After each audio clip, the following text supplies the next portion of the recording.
It's Chad from Drive the Lightning, the positively charged EV channel. We're talking about the Nissan Leaf.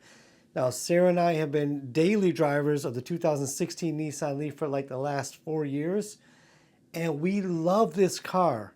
It's quick enough. It's one of the slower EVs, 0 to 60. I think it's like 10 seconds. It's fast enough for us, you know. It's nothing like the Lucid Air or the Tesla Model S or some ridiculously 2.9 seconds or whatever they get to 0 to 60. We don't need that. We'd end up in the hospital with chest pains if we were going that fast. So for us, the Nissan Leaf is a great car when it comes to quickness, comfort. It handles a little bit like a sports car, which might sound weird, but it's just a really fun little car to drive.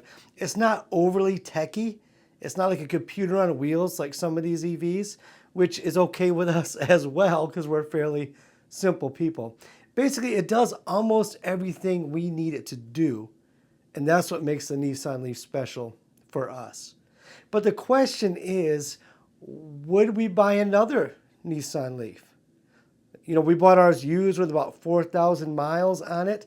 I'll tell you everything we went through up until now with it, every purchase we made for repairs up until now. And I'm going to explain to you why it's probably the last Nissan Leaf we're going to own, despite really liking the car. Let's get started first. We bought it with 4,000 miles. It's been a great car. The first time we drove it is when we drove it home from Toledo, Ohio, back to Grand Rapids, Michigan. So that was quite a thing to do because we'd never charged an EV before. We didn't know what the difference between highway range and city range. We didn't understand even the different charge ports like Chatamo, CCS, or NACS. We didn't know any of that stuff. We just got on the highway, dropped off our old car there, you know, which was a Chevy HHR, like, hey, there's our trade-in. That's your problem now. And we just drove home. So we learned a lot that day.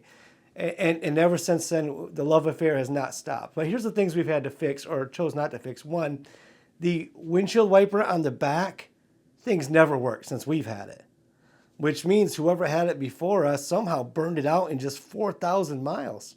I think that might be a weak point of the Nissan Leaf. Now, of course, we could have went to a junkyard and pulled one of these and changed it ourselves with no problem. We just haven't done it. You know, half lazy, half busy, just haven't done it. Not too worried about it.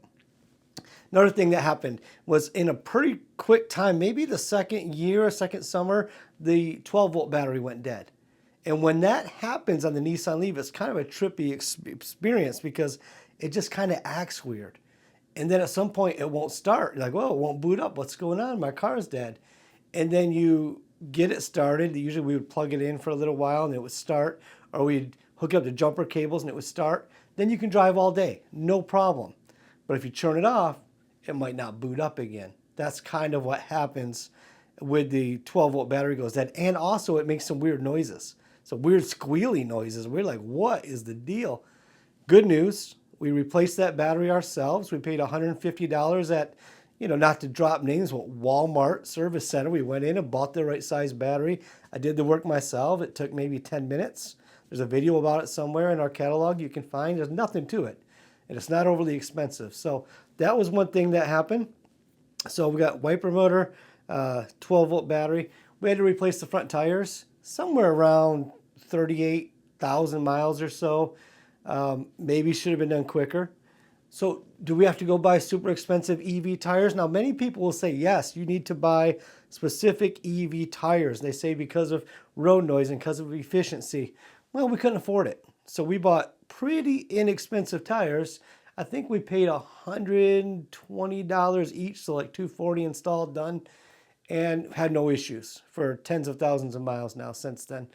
So in our case, buying EV tires was not necessary. Of course, the Nissan Leaf is not overly heavy. It weighs like what a Camry weighs. So all this stuff about EVs are heavier. Well, some are heavier. Nissan Leaf, not really a big deal. It's only got a 30 kilowatt battery. So we've had to replace that. We chose to replace the headlights. This was because someone sent us headlights, a company called Novesight, that were not halogens, but LEDs. They said, hey, will you try these and make a video about it? And we did. That video's in our catalog. But I'll say this, even though it was sent to us for free, it wasn't something we would have done ourselves. We're so glad we did. These headlights are amazing. Not a plug, not a commercial. They're just amazing, and we've been extremely happy with them. That's something we did. Okay, we crashed the car. When I say we crashed the car, I mean Sarah crashed the car.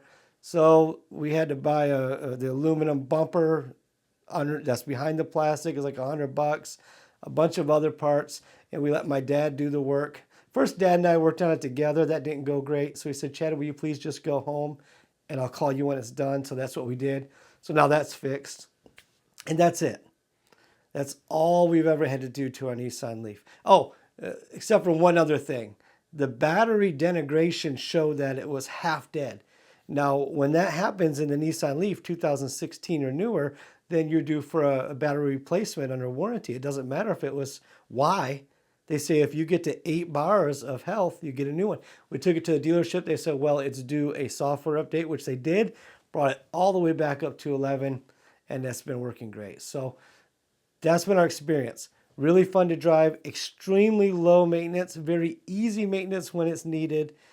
So why are we not Nissan Leaf to Nissan Leaf people? That is, why are we not trading in our 16 for like a 24? It seems logical when you really like a product. Here's why. And this is something you'll want to consider if you're thinking of buying the Nissan Leaf specifically. The 2024 Nissan Leaf is the base model is like $28,000 and change. Add on something they call a destination fee, which is like a dummy tax. You know, here's an extra $1,000 we're going to take from you. We're just going to call it a destination fee, I guess. That wasn't very kind. I apologize. But it just seems like a useless, just a random reason to take an extra $1,000. So you're like $29,000 under 30. And then whatever portion of a tax credit, if you're in the United States, the Nissan Leaf qualifies for, I think it's somewhere under $4,000 maybe. So now you're looking at about $25,000, maybe $26,000, somewhere in there for a 2024 base model Nissan Leaf. Here's why I'm never going to buy that. The base model comes with a 40 kilowatt battery, which means about 150 miles of range, which is better than I get now. In 2016, after some years, we get 70 to 100 depending on the weather, depending on the wind direction, the wind speed. So it's great for around town. We charge it at home every night. We can do whatever we want to do around here. But we had to drive to Lansing this past weekend, and we had to charge 3 times on the way home.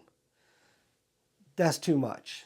It was windy, very cold, and our car took a pounding on battery range. So 100 miles is not enough, because when the weather's cold, you lose a lot. So 150 is really not enough either if you're going to leave home. It could be, though, and here's the other, I would say the bigger issue, the real reason we're not just Nissan Leaf for life. They refuse to switch the DC fast charging port from CHAdeMO to CCS or NACS. And since they won't do that, we can't charge our car at any of the places we want to be. You know, the new Electrify America chargers, they've decided they're doing away with the CHAdeMO completely. There's no CHAdeMO ability. The ChargePoint chargers are starting to go with NACS and CCS. And CHAdeMOs are just harder and harder to find. And that's a real issue. For example, the hotel we stayed in Lansing over the weekend, it was right next to a beautiful set of Electrify America chargers. And we pulled in with about 5 miles of range to go. And I thought, great, we'll go here, we'll charge up, we'll sleep, we'll get up and go where we're going in the morning, no problem. The big plots of Electrify America chargers that you see, you'll find that usually there's only one CHAdeMO port or charger, and the rest are CCS. There might be 10 CCSs, or 11 CCSs rather, and one CHAdeMO. That was the case here. Guess which one wasn't operational? The CHAdeMO, which meant we had to drive very slowly all the way across Lansing to get to a ChargePoint charger at a Meijer store that had a CHAdeMO plug. And the Nissan Leaf charges at a maximum of like 50 kilowatts, which is not fast, especially since you never really get that speed at the chargers. So it charges slow. DC chargers are harder to find. And the newest model still is clinging to the CHAdeMO. So that has made the Nissan Leaf not a car that we can really buy again. And likewise, if we were to look for a used EV again, we'd be way more likely to buy the BMW i3, which we drive a lot as well because my mother owns one. She doesn't drive much, so we drive it a lot. It's got a CCS charger, about the same range, but you can find chargers everywhere. And it has, of course, a range extender. We'll go into that in another video. So here's the conclusion. Everything being said, the Nissan Leaf is a fun car, quick enough for people my age. You can guess what that is. As you're probably pretty close to right. Easy to maintain, inexpensive to repair, a great car for your hometown that you can charge at night and do everything you need to do during the day. It's not a car you want to have if you ever have to go beyond your city. So what will we buy? Well, keep watching the channel. You'll see, of course, the Aptera is on order. That's the solar-powered electric car of the future. We're definitely going to buy that when it's available. Beyond that, we'll need another car with more than just 2 seats and 2 doors. What will that be? We'll see. Pay attention. Thank you for being here. Chad Drive the Lightning, the Positively Charged EV channel, where we have the best channel members on the globe. Thank you all so much for being a part of this with us. We really can't express how much we appreciate you. Also, those are the Mug Club, which is now defunct because we were allegedly infringing on somebody else's intellectual property with our Driven by the Sun mugs. But here's the folks that bought them, and here's where they live on the map, which you can see is pretty all over the place, which is great. We appreciate everybody. Thanks for being here. Here's another video. Remember I talked about the Nissan Leaf changing out that battery, the 12-volt battery? Here's how you do that right here. This is me doing that, sort of, or at least talking through it. I think I already did it. I was talking through it.